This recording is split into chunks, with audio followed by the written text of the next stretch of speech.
திருச்சியிலே அனைத்து சட்டமன்ற தொகுதியிலும் திமுக வெற்றி பெற்றிருக்கிறது.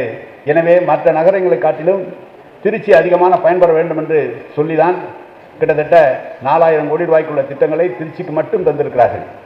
இதை தாண்டி வீடு வெட்டுகிற திட்டம் நம்முடைய மாவட்ட ஆட்சியர் சொன்னார், இந்த ஆண்டு 4800 குடும்பங்களுக்கு வீடு கட்டி தருகிறோம் என்று சொன்னார்கள்.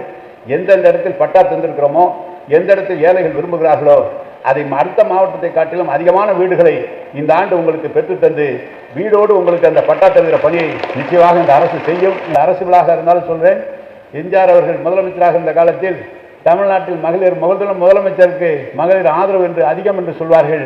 அந்த எம்ஜிஆரை தாண்டி இன்றைக்கு தளபதி மகளிருடைய ஆதரவு அதிகமாக இருக்கிறது என்பதுதான் எங்களுக்கு மகிழ்ச்சி. நான் கூட சொல்றேன், போரா திட்டமும் மகளிரை நோக்கிய கொடுக்குறீங்களான்னு கூட சொல்லிட்டோம், கேட்டுட்டு இருப்போம்.